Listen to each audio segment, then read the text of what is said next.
Right, great news rather than bad news. Got a bit of good news on the MX-5, mate. Nice. Because we've left today's video so late, we weren't going to do one again, was we? Oh, See hello. that? Turn the sun on.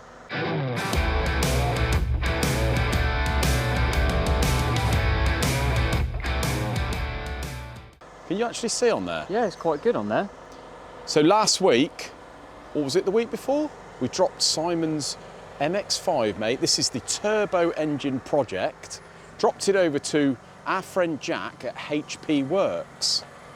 Turns out that Simon found some receipts and said that a guy called Jack from HP Works built and set this car up originally with the previous owner before it got stuffed. Oh, right. So this isn't this car, this is the previous car with this engine in. Yes, the donor car. And I know Jack.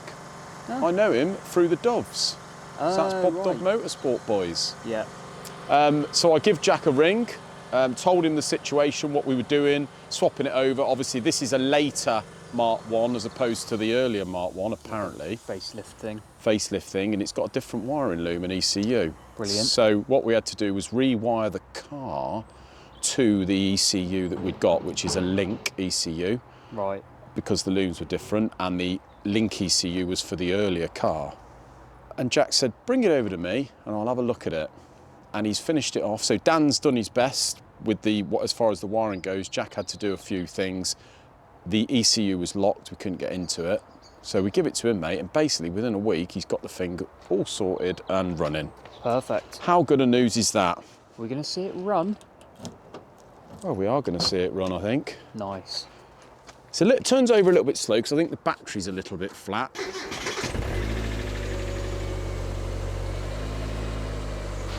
There we go. How good is that, mate? So at the moment, he's put a base map on. We've had to do a lot of, yeah, we'll talk about the exhaust in a minute. Oh, yeah. Nice and subtle. So he's had to obviously tidy up the wiring, change a few things over. I think the throttle position sensor was not reading and stuff like that, mate. So he's just calibrated everything.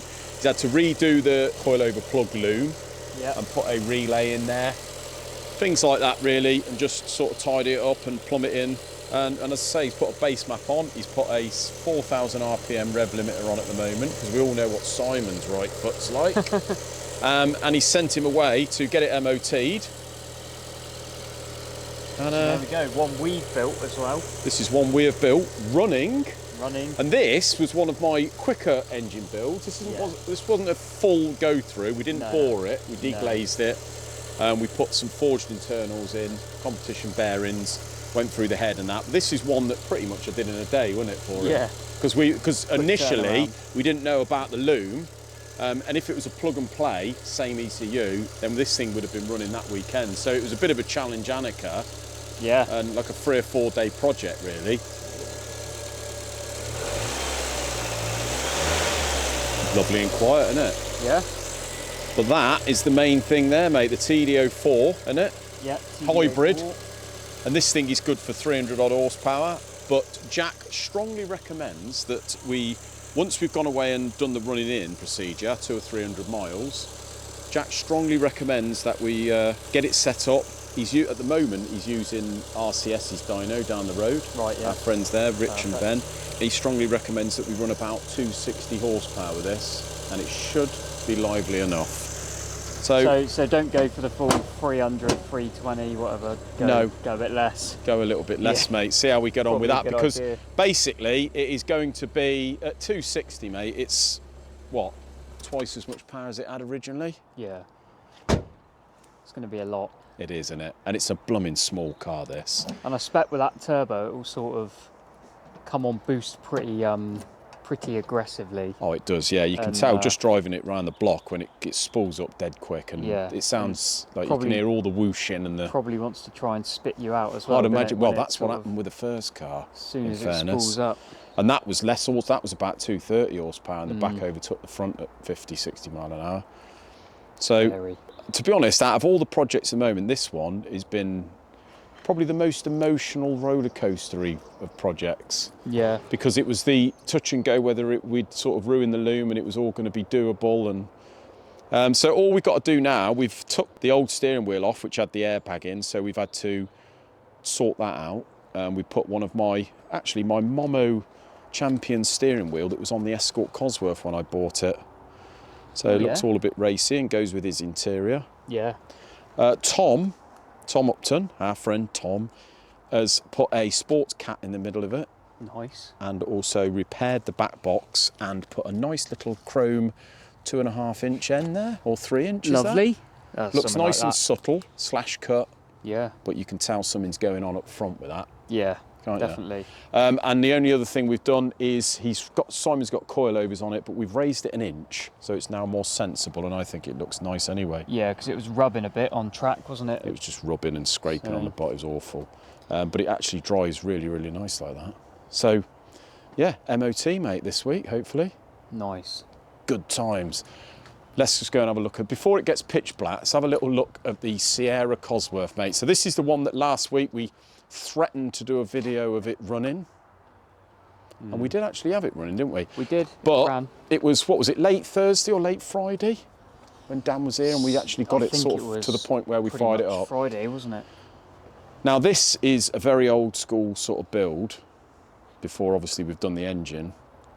It's got a Pectel ECU, T6 ECU, and an 8 injector setup. Now there's something going on with it, because obviously we didn't know if it ran before, but we wanted to test the injectors all out of the sort of rail before it went on. And when you turn the ignition on, number 4 injector, so the 4 that run normally, number 4 hoses fuel out. Just with ignition. Just with the ignition on, yeah. Constant stream of it. And it's got a separate wire going into it. So we disconnected that, because James Wills said that back in the day they sort of connected that up to the alarm sometimes, something weird like that. So we've disconnected that wire, and it does fire up, but it ain't right. So the engine sounds okay, but it's running a bit. So basically, it's an ancillary issue, basically. Yeah. See you later, John. So basically, the owners are going to pick this up. They're going to send it down to James. He's going to have a look at it, get it running to the point where, because obviously we don't normally do this, do we? We build the engine and the customer, but so we've installed it. If all was well with all the sort of wiring and ancillaries, it would have just been. If we knew that if it ran okay before, yeah, and we knew it was set up correct, then we wouldn't have any problem in just sending him away to run it in. We've done our bit, mate, more than what we normally do, but obviously it needs someone like him to cast his eye over it and make sure it's running, the fueling's correct for it to go away and be running. We don't want to start bore washing it or whatever. Yeah, so is this number 4 right at the back? Yeah, that injector that's it, yeah, that injector there. So obviously it's an unknown, but it looks a lot nicer than it did when it come in, doesn't it? Yeah. I did say in the video when we got this car in, I'd like to get my hands on that motor, and it looks really, really nice now. Yeah. So hopefully, mate, as I say, when James has finished it, we're going to be getting it back anyway, and we'll change the oil and have a little look over it, put a couple more bits on and send him away, mate. So we will see it running, just not yet. Yeah. There we go. But no, it's just handy having someone like James. He's only down in Newton Abbot anyway, from Auto Dynamics, and he's the man with these. Well, we try and send people to him, really, don't we? We do, because nowadays. I like James, and he's really good. Knows his stuff. Say no more. We've had a little motor come in here, mate. This is from an old friend of ours and an old customer. Don't ask me what it is. Me and Paul did speak about this on the phone a while ago, and he sent it in, and me being me, can't even remember what it is. So I'm sure he's going to be watching this and be in touch with me tomorrow. And if he's not, I'll be very surprised and I'll give him a bell anyway. But to be honest, he'll probably be laughing at me thinking... Once we unwrap it, we might be able to work out what it is. Maybe. John had a good guess, said it was a motorbike engine, but I don't think it is. I think it's like... I'm going to say like a little Vauxhall. We shall see. I'm not sure. We shall see, mate. Something like that. And my mind is blank at the moment. That's coming on, isn't it? It is. But we've had a little bit of a hold-up this week, mate. We've had several things we've had to sort out, one of which is 4 Figaros, which I've got to get done and get out. As far as in here, it's been a little bit slow this week. Yeah, a little bit. But it just goes like that, doesn't it? We can't... You're right. Yeah, if we've got other stuff to do sometimes, we can't just plough on. Still waiting for the heads back from Charlie for that one. So at the moment, I'm not going too much further, but that will be done as soon as the heads are back. We'll do a quick update though on the missing gearbox.